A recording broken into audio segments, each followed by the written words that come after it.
Uma boa noite a todos, também aqueles que estão assistindo online.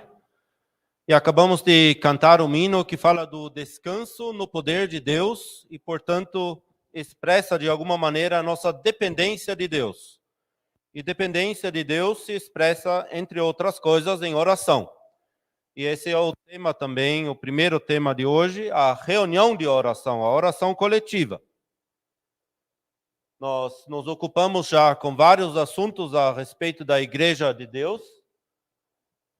Falamos num primeiro bloco a respeito, digamos, da teoria, da base doutrinária, da unidade do corpo de Cristo.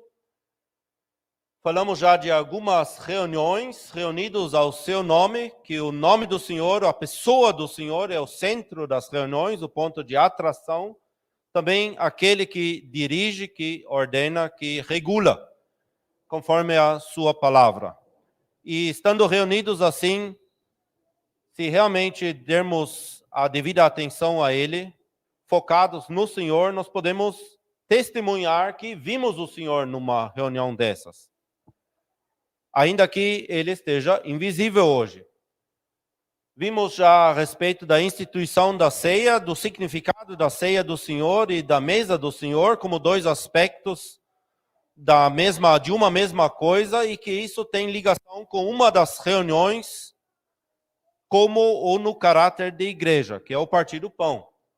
Também já falamos de dons e servos, e vimos que alguns dons são essenciais, outros dons são dados a cada um de nós, e cada um deve exercer o seu dom conforme é membro no corpo de Cristo.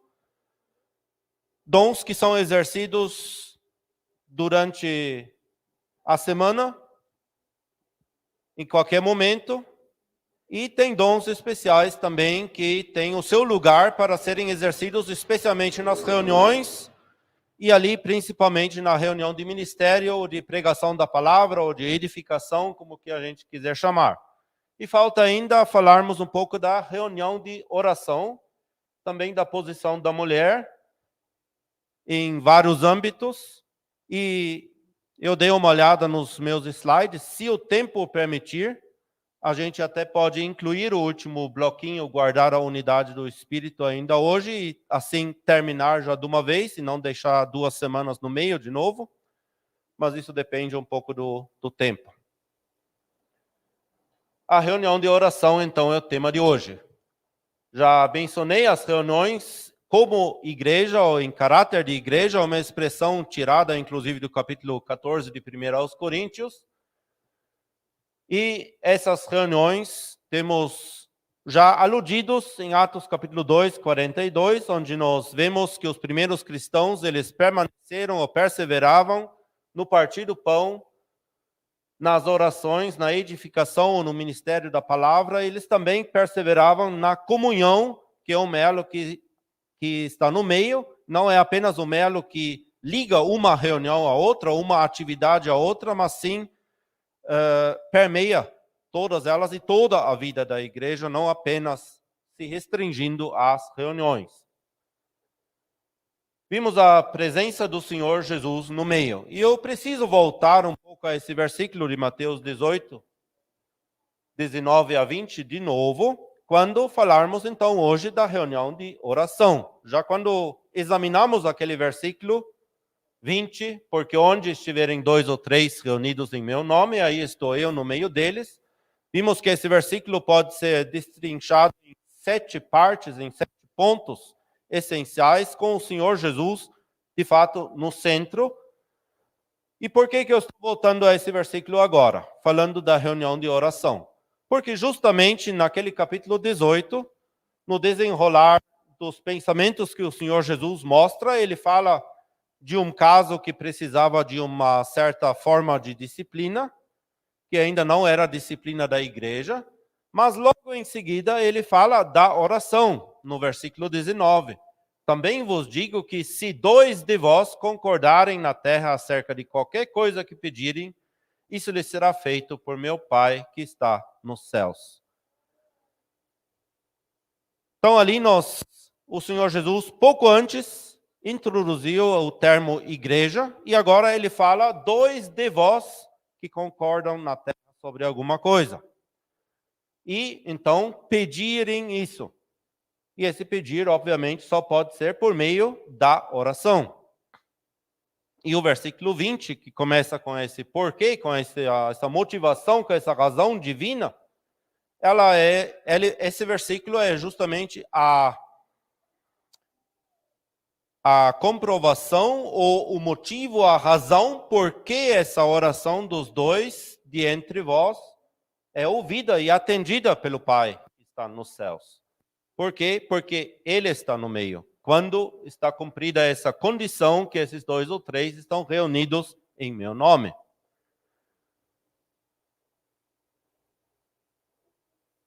Então, nós vemos que a reunião de oração, a oração coletiva, ela requer necessariamente a presença do Senhor Jesus no meio para ter essa promessa anteriormente dita que o Pai que está nos céus fará aquilo que é concordado. E somente se essa condição também estiver cumprida, de fato, essa oração desses 2 de vós, essa concordância sobre um tema, vai ser de acordo com os pensamentos de Deus o Pai. Se fosse apenas o Ari e eu concordarmos sobre alguma coisa, por exemplo, ele está muito desejando, de repente, ter um carro novo. Ele tem um carro bom lá, mas ele quer o melhor. E nós 2 concordamos e oramos agora sobre isso ao Senhor? Não temos essa promessa aqui. Não é uma oração onde o Senhor Jesus está no meio dos 2 ou 3. Podemos até falar sobre isso com Deus, mas não tem essa promessa.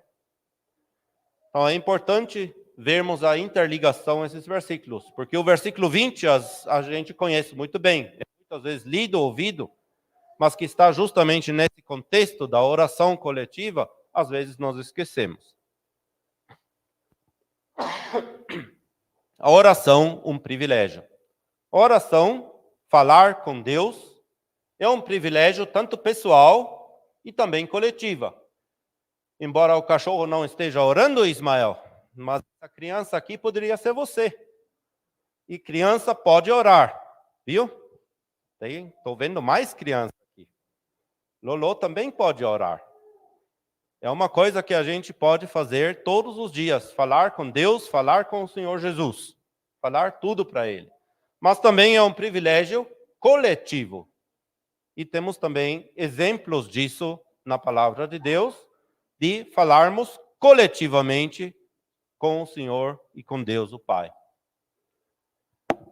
Temos ali 2 versículos que podemos talvez abrir rapidamente, em Hebreus capítulo 4, e o versículo 16. Ele nos mostra que realmente a oração é um privilégio grande. Porque esse versículo nos diz: cheguemos, pois, com confiança ao trono da graça, para que possamos alcançar misericórdia e achar graça a fim de sermos ajudados em tempo oportuno. Ali nós temos essa promessa, essa indicação que podemos chegar ao trono de Deus com toda confiança. Esse privilégio somente com Deus, fato, confiança é falar todas as coisas com Ele. Tiago 5, versículo 16, é um outro versículo que nos mostra o valor da oração. Embora nem outro versículo nos está falando ainda das reuniões de oração, estamos falando agora do valor que a oração tem. E nesse versículo de Tiago 5, temos um caso de culpas existentes entre irmãos ou irmãs, e diz ali: confessai as vossas culpas uns aos outros e orai uns pelos outros para que sareis. A oração feita por um justo pode muito em seus efeitos. E depois temos dado o exemplo de Elias, que orou em 2 circunstâncias muito especiais e foi ouvido, que a oração estava de acordo com os pensamentos de Deus.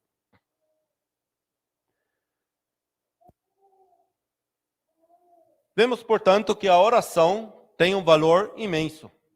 E ainda mais, se essa oração, então, é feita de forma coletiva e porta aquele caráter que o Senhor Jesus está no meio, porque aqueles que estão orando estão reunidos ao seu nome.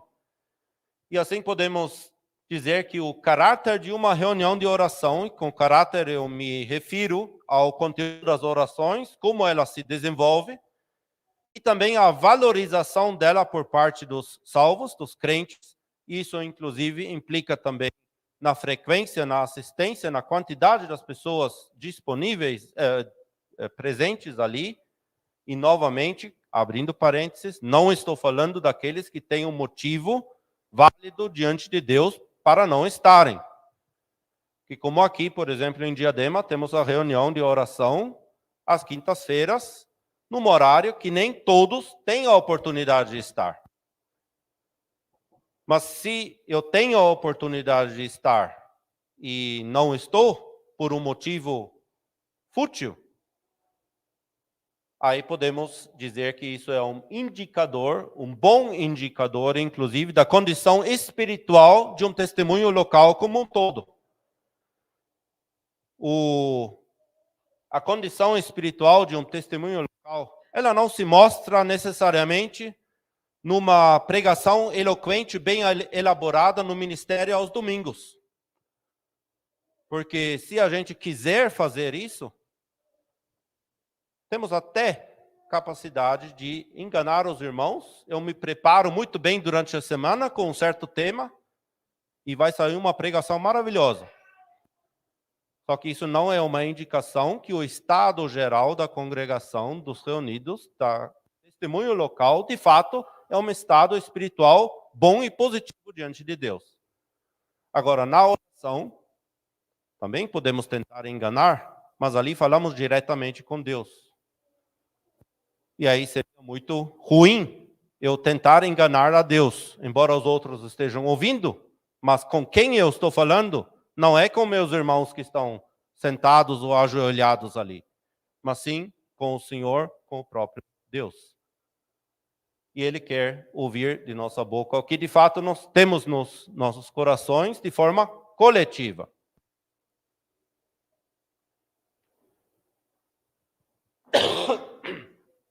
Se olharmos para dentro da cristandade, e se vocês conversam com pessoas, e tem alguns irmãos ali que têm bastante conversas com colegas de trabalho, com outras pessoas, clientes, etc.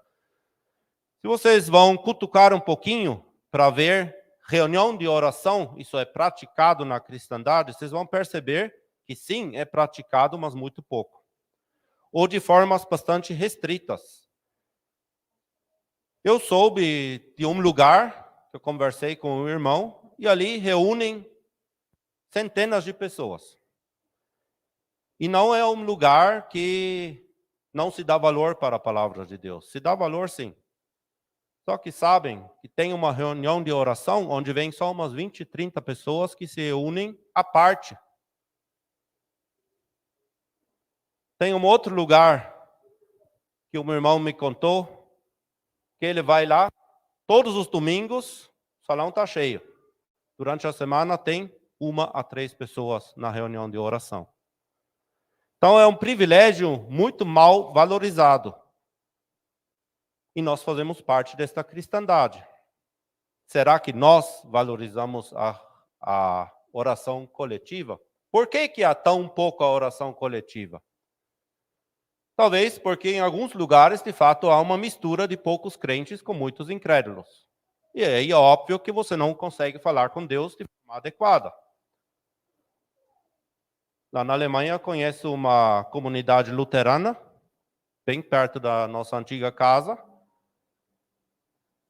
A mesma coisa, aos domingos, o culto está relativamente bem visitado, mas a oração durante a semana são apenas algumas pouquíssimas pessoas que se reúnem à parte e convidam propositalmente apenas aqueles que eles sabem que são crentes. Por quê? Porque só salvos conseguem falar de fato com Deus. Qual oração o incrédulo poderia fazer? Confessando os seus pecados. Só. E essa Deus vai ouvir quando ela é feita. Então é um dos motivos. Um outro, talvez, porque há muita atividade, ainda que tenha salvos ali. E nesse perigo nós também incorremos, de querermos fazer alguma coisa. Mas o fazer só é possível se ele sai da comunhão e da presença com Deus. Como que nós vamos fazer alguma coisa de acordo com a vontade dele, se nós não temos uma comunhão íntima e dependência dele? Era um dos problemas lá em Laodiceia. Rico sou, ou sou rico, muita atividade, mas pouca vida espiritual. E como era a situação lá no início? Quando olharmos para dentro do livro de Atos, em Atos 2, 42, o versículo já citado, eles perseveravam na oração. Então, uma das coisas que era importante para eles.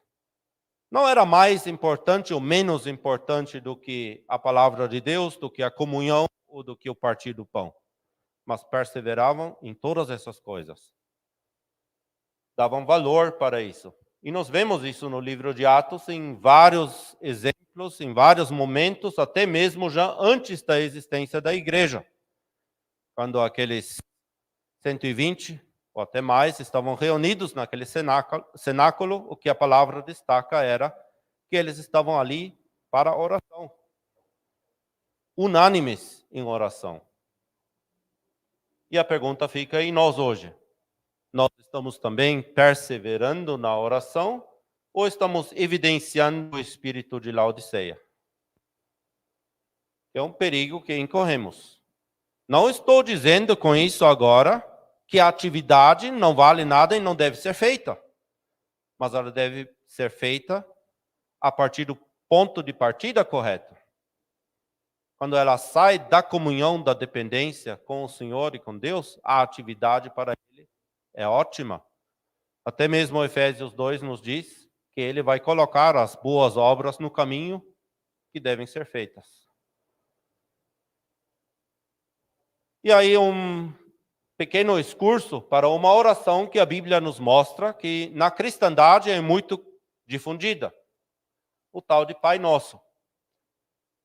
E o Pai Nosso é uma parte da Escritura.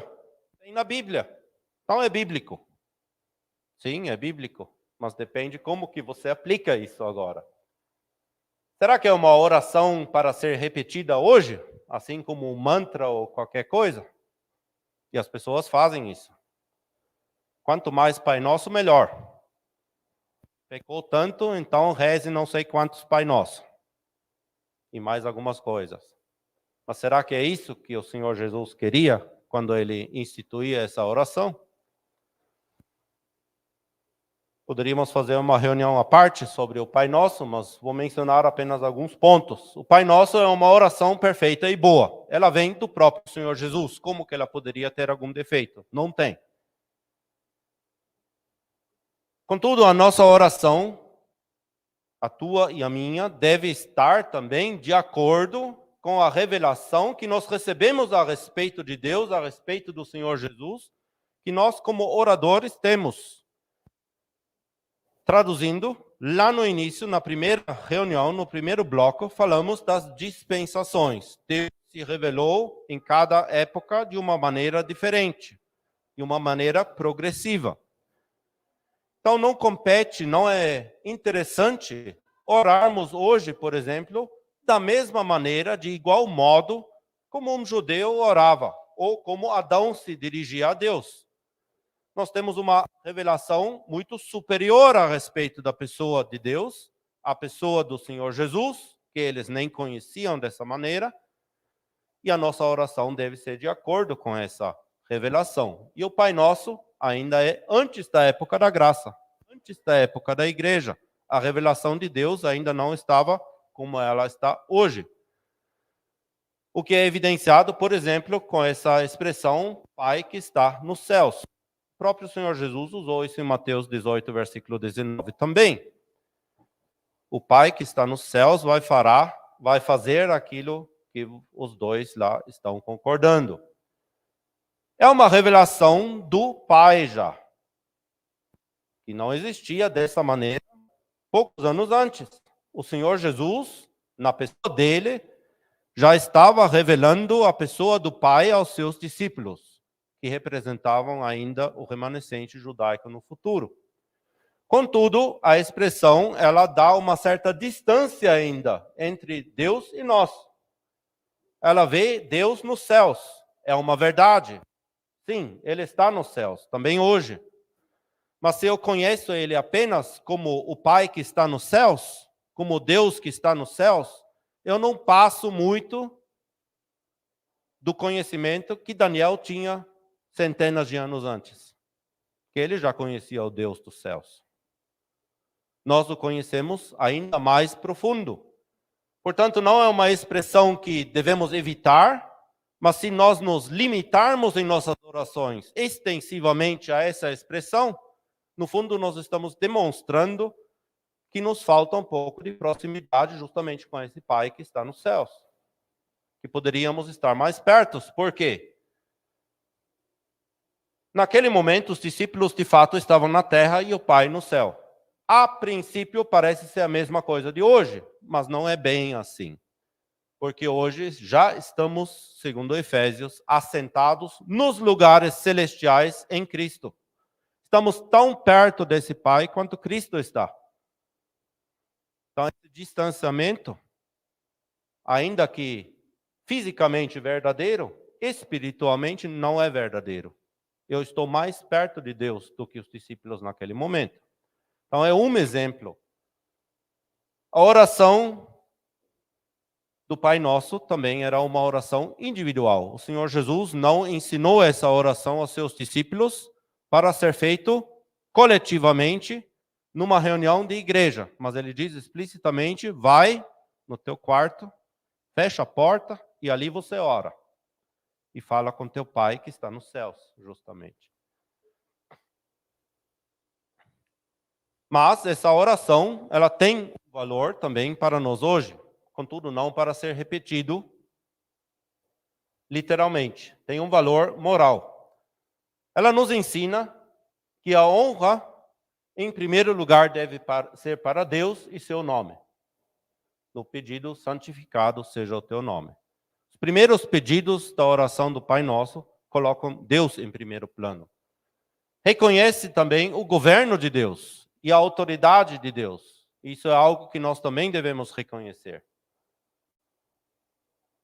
Demonstra que o orador é dependente de Deus e quer evidenciar isso por meio de obediência, seja feita a tua vontade.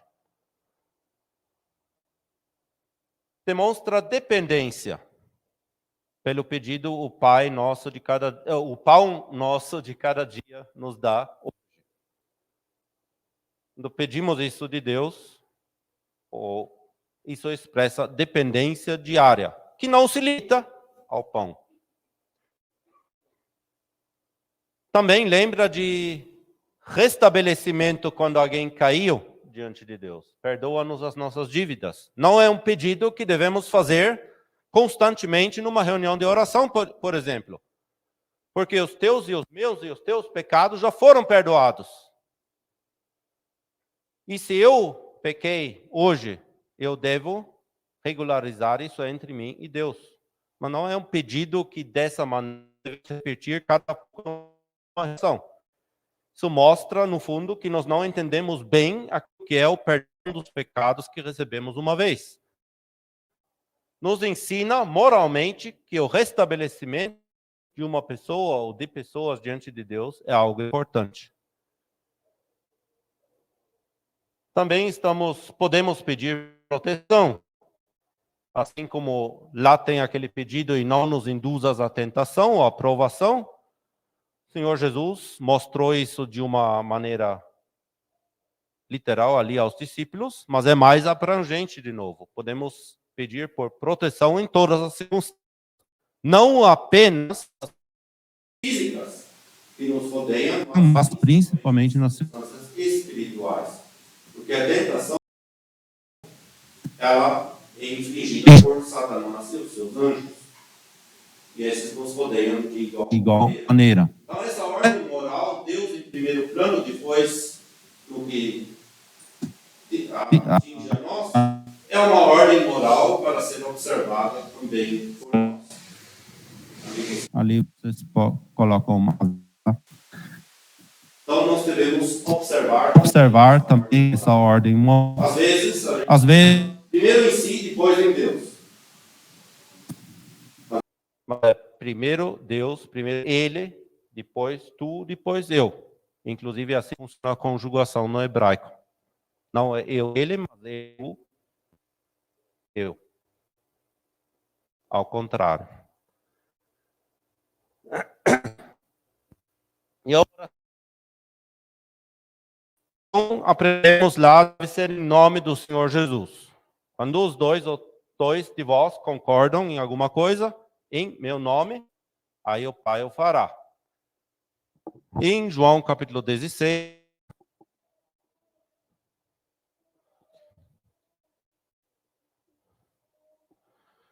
João 16, 23 a 24, nós lemos e naquele dia, o Senhor Jesus não estaria mais na terra, nada me perguntareis. Na verdade, vos digo que tudo quanto pedirdes a meu Pai, em meu nome, Ele vos há de dar. Até agora, nada pedistes em meu nome. Pedi e recebereis, para que o vosso gozo ou a vossa alegria se cumpra. Então se coloca a pergunta, o que é orar em nome do Senhor Jesus? Em meu nome. O que o Senhor Jesus queria dizer com isso? Será que ele queria dizer com isso que nós fazemos uma oração e aí a última frase antes do amém é em teu nome, Senhor? Podemos falar, sim, mas isso não é necessariamente o nome do Senhor Jesus. Não é essa fórmula, essa flóscula que faz disso uma oração em nome do Senhor Jesus. Orar em nome do Senhor Jesus. Ficar nesses dois versículos. O Senhor Jesus está se falava ele e eles devem de orar diretamente ao Pai no nome do Senhor Jesus, ou seja, no poder dele, de acordo com a pessoa do Senhor. É orar de acordo com aquilo que o Senhor Jesus revelou de si mesmo e do Pai. Isso é um privilégio da dispensação da graça. Para a época ainda estava nos céus. Podiam orar, mas eles não podiam orar em nome do Senhor. Eles não conheciam o Senhor Jesus da maneira. O que nós temos hoje como um privilégio da época da graça. E também é a condição para que aquela oração seja entendida e ouvida. O versículo de Mateus 18, que nós introduzimos no início, versículo 19 e 20, eles não prometem que Deus fará aquilo que nós pedimos, se não for feito em nome do Senhor Jesus. Apenas a oração feita em seu nome, de acordo com a sua pessoa, com aquilo que Deus nos revelou, e Ele mesmo, o Senhor, nos revelou de si mesmo e do Pai, ela tem essa promessa. Por quê? Porque fazendo, se de fato estamos orando em nome do Senhor Jesus, de acordo com a sua pessoa, de acordo com os pensamentos, a oração tem condições de ser atendida pelo Pai. Porque aí essa oração expressa justamente a vontade do próprio Senhor Jesus e com isso a vontade do próprio Deus. Portanto, não é simplesmente uma fórmula. Como disse, não é errado a gente usar essas palavras às vezes, só que se nós pensarmos na nossa mente que pelo uso dessas palavras, a nossa oração feita se torna uma oração em nome do Senhor Jesus, estamos enganados. Não são simplesmente palavras a serem repetidas. E aí temos uma outra expressão no Novo Testamento, mencionada em Judas, versículo 20, em Efésios 6, 18, que é orar no Espírito Santo. É uma expressão mal utilizada em grandes partes da cristandade, que levam isso até o ponto de orar ao Espírito Santo. para o Espírito Santo. Algo que a Bíblia nunca nos ensina. Porque o próprio Espírito Santo, como uma das tarefas, fazer essa oração chegar a Deus o Pai. Como podemos orar a Ele? Orar no Espírito Santo quer dizer que devemos orar guiados e orientados pelo Espírito Santo e não orar para ele. Ele não é o objeto ou a pessoa a quem dirigimos a oração, aquele que nos guia e nos orienta em oração para orarmos em nome do Senhor Jesus e assim Deus possa nos atender e ouvir. Isso é importante tanto no âmbito pessoal, individual, na reunião de oração. Em João, capítulo 15, versículo 7, nós temos uma ligação que o próprio Senhor Jesus faz entre palavra e oração. Ele diz: se vós estiverdes em mim e as minhas palavras estiverem em vós, pedireis tudo o que quiserdes, será. Uma vez essa promessa que aquilo que pedirmos será feito. Mas como? Se estivermos nele, na pessoa do Senhor Jesus, isso tem ligação com aquilo que falamos antes de orar em nome do Jesus, e as minhas palavras, as palavras de Cristo estiverem em nós. Se a sua palavra, suas orando de novo, de acordo com a pessoa e as características e pensamentos dele, e daí oração e palavra formam, de certa maneira, uma unidade. E já vimos também num outro contexto, que é acompanhar o ministério da palavra, por exemplo, com oração. Não como uma regra, como uma lei, um bom costume, mesmo baseado em princípios bíblicos que ligam palavra e oração. Numa oração, Deus não quer a exposição de sabedoria nossa sobre a palavra de Deus, sobre a palavra dele nas orações. Isso demonstraria um orgulho humano. Não quer dizer que nunca podemos citar. Seria até contra a palavra de Deus afirmar isso, porque no livro de Atos, em várias circunstâncias, em várias orações, a gente vê versículos do Antigo Testamento. Mas se fizermos da oração uma pregação indireta, não é mais oração. Deus ele não precisa de uma exposição da palavra. É diferente do que citar um versículo da palavra e basearmos naquele uma adoração, um pedido, uma petição, qualquer outro tipo de oração. Um bom exemplo disso temos já no Antigo Testamento, na oração de Salomão, por exemplo. Ele, na dedicação do templo, ele faz muitas referências a passagens da lei. As bênçãos, as maldições que Deus havia anunciado. E ele faz uso daquilo não para fazer uma explicação daquilo para Deus, mas sim para orar baseado naqueles mesmos princípios pelo povo. E nós podemos também fazer, nos basear na palavra de Deus e a partir daí orar, falar com ele. De novo em João, capítulo 14, versículos 13 e 14, nós vemos: e tudo quanto pedirdes em meu nome, eu o farei, para que o Pai seja glorificado no Filho. Se pedirdes alguma coisa em meu nome, eu o farei. O Senhor Jesus, mais uma vez, faz essa promessa.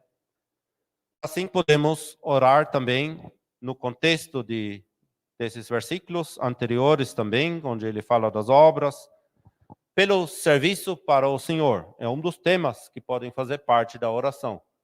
A oração deve servir para a glorificação do Pai no Filho dele. Um exemplo disso temos em Atos capítulo 4.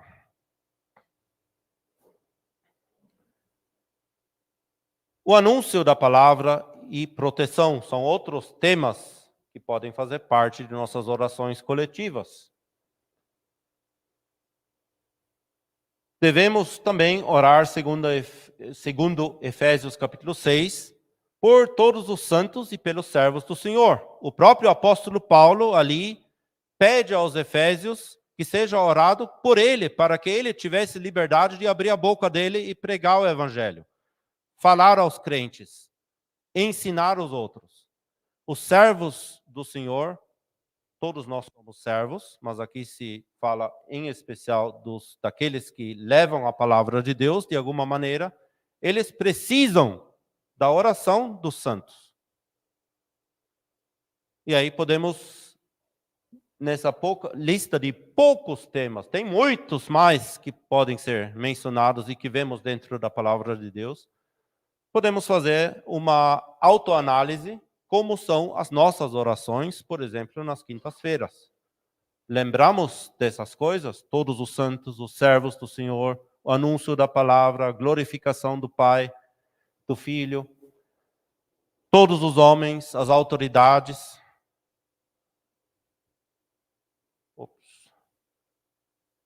E também os enfermos, os doentes devem ser lembrados. Talvez esse é um dos pontos que mais lembramos. Mas os outros também são importantes. São necessários de igual maneira. E essa lista não é completa, obviamente. E ali entra aquilo que às vezes eu falo até demais, talvez.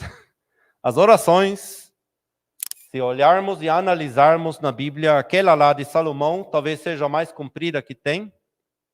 E pode fazer o teste em casa, cada um com sua velocidade de leitura, e checar se você chega em 10 minutos. Se você lê numa velocidade normal. Eu creio que não. E no Novo Testamento, as orações que são mencionadas, talvez a mais comprida, relatada, escrita, temos em Efésios capítulo 1, dos versículos 3 adiante. E eu acho que aqueles versículos dá para ler em muito menos que 5 minutos. Talvez nem 3, nem 2. Então, as orações, de forma geral, e tem muitos pensamentos ali, viu? Não é uma oração curta, com pouco conteúdo. Oração pode ser curta, exata, clara, com pedidos específicos, quando se trata de pedidos. Isso também possibilita, numa reunião coletiva, numa reunião de oração, da qual estamos falando, que muitos irmãos têm a possibilidade de contribuir para essa reunião de oração. E se tivermos, por exemplo, aqui, às vezes, aquela lista com os pedidos, que eu pessoalmente acho que é um bom costume, porque aí nós já chegamos para a reunião de oração, sabendo quais são as necessidades. Mas se tem 20 pontos lá, não é eu e você que precisamos orar os 20 pontos da lista. Escolhemos alguns, com quais temos talvez naquele momento uma afinidade maior, e esperar. De repente, o outro irmão vai orar pelos outros. Se não orar, nada impede que eu faça uma segunda oração mencionando outros pontos daquela lista. E assim, temos uma diversidade também na reunião de oração. E Deus, Ele se alegra com isso. Quem deve orar? Segundo 1 ao Timóteo, capítulo 2, versículo 8, são todos os homens. E ali, homens não é raça humana, seres humanos, mas sim do sexo masculino. Todos. Já aprendemos que todos nem sempre é sem exceção, mas ali é todos os homens. Todos os homens capacitados dentro de uma reunião de oração podem e devem orar. Não é uma orientação, uma exigência nossa, mas algo da palavra de Deus. Isso mostra que Deus tem prazer em ouvir a minha e a tua voz. E a oração não precisa ser cumprida. Contudo, 1 aos Coríntios, capítulo 14, 34, nos dá uma orientação quanto às irmãs, às mulheres, que elas não devem falar em público. Isso inclui também a oração. Porque a oração, numa reunião de oração, oração pública, deveria ser a expressão daquilo que está no coração de todos. Por isso também nem sempre é bom quando, por exemplo, numa oração, a gente menciona assuntos especificamente pessoais. Ou se expressando, Senhor, eu e tal coisa. Não, é nós. Que não é eu que estou orando por mim e os meus assuntos, mas quando estou orando em nome de todos os reunidos. Não devem falar ou orar em público, porque assim ela tomaria então a liderança, influenciando os demais. Isso é simplesmente algo que Deus vetou. Vetou? Sim. É algo que ele não permite. Não tem discussão sobre isso. Como na cristandade muitas vezes tem. Mas por que eu não posso fazer isso? Mas eu também quero, eu também sei falar. Eu sei que sabe falar. Mulher fala mais do que nós. Isso é comprovado cientificamente. Em torno de 3 a 4 vezes mais do que o homem, a mulher fala durante o dia. Então mostra que ela sabe falar. Mas na reunião, Deus colocou uma regra e a regra é dele. Então não temos o que discutir se é assim ou se não é, ou se poderia ser diferente. Condições para orar. E isso agora fala então mais para nós homens. E já que é nós que devemos orar, a palavra nos ensina e exorta que devemos levantar mãos santas, sem ira e dúvidas.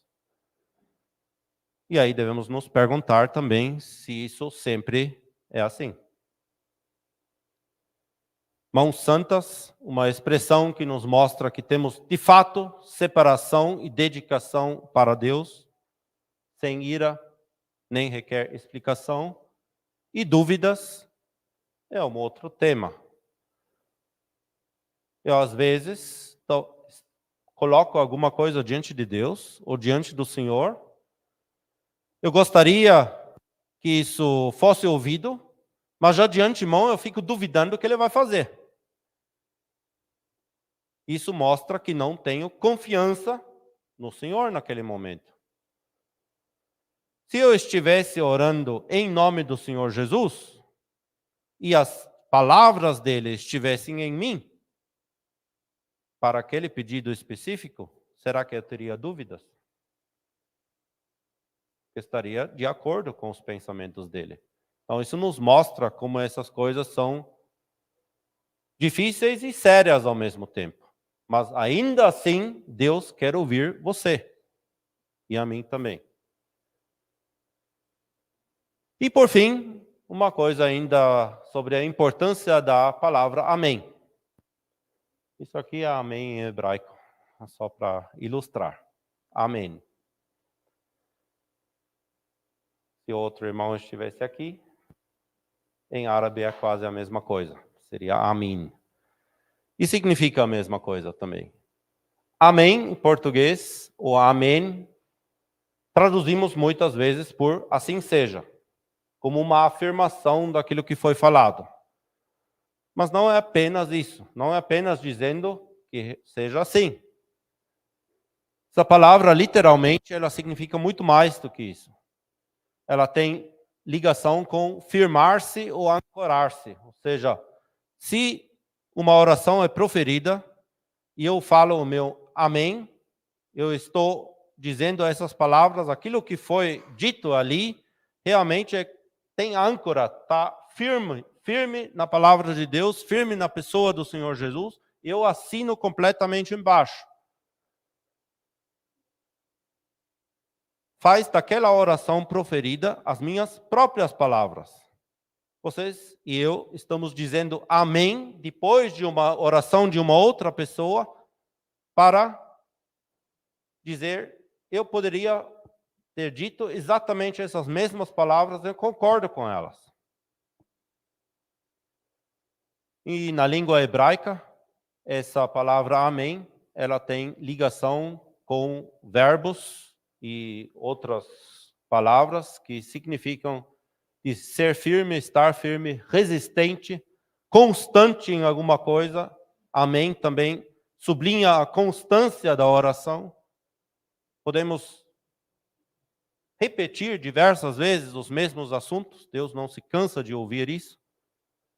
Mesmo se é feita uma reunião de oração, como lá no livro de Atos, por uma pessoa presa, Pedro, e todos estavam orando por ele. O tempo todo repetindo o mesmo pedido. Tem a ver também com ser sincero e veraz, verdadeiro ou fiel e dar fé. Ter dedicação a ele. E também com a palavra ourives, que não nos interessa nesse contexto tanto. Mas então, dizer amém afirma muito mais do que simplesmente dizendo, tá bom, eu concordo.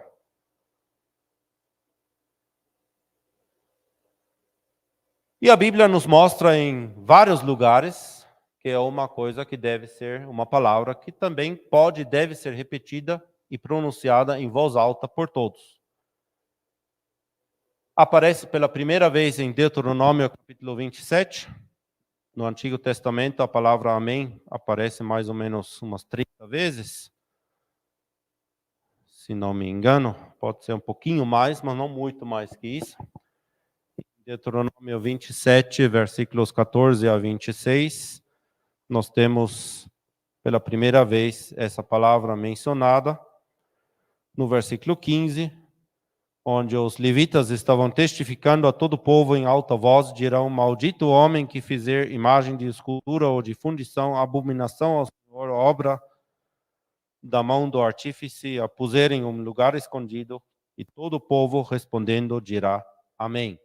Então, mesmo aqui, quando eram pronunciadas aquelas maldições naquele monte Ebal, não era uma oração naquele momento, mas uma afirmação vinda de Deus, o povo dizia amém. O povo afirmava tudo aquilo que fazia com aquelas palavras, expressava que queria ser constante na obediência a Deus, que queria ser sincero e veraz, fiel àquilo que Deus estava lhes propondo. E esse é o significado primário dessa palavra amém. E várias outras passagens aqui nos mostram também no lugar de orações, que é algo repetido em voz alta. E em 1 Coríntios 14, o capítulo que nos mostra principalmente a reunião do Ministério da Palavra de Deus, da pregação. Pregação não no sentido de pregar o Evangelho, mas sim pregar e ministrar para os salvos, para a edificação. Ali também temos essa palavra, versículo 16, de outra maneira, se tu bendisseres com o Espírito, como dirá o que ocupa o lugar de indulto, o amém sobre a tua ação de graças, visto que não sabe o que dizes. Isso, por outro lado, também não significa agora que nas orações devemos induzir as pessoas a dizer amém. Não é a minha responsabilidade se o Mauro fala amém ou não, é a responsabilidade dele. Eu preciso responder por mim. Mas é bom de todos termos o amém. A não ser que fosse uma oração que é totalmente fora, que não tem base nenhuma com os pensamentos de Deus ou com a palavra. Ou se viesse alguém aqui e começa a orar em línguas, eu não falaria o amém.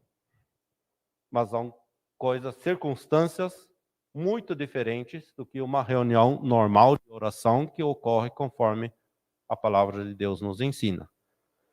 Vamos lembrar disso também. Quando estamos unidos, o amém faz parte da reunião de oração. Isso, chegamos ao final desse bloco.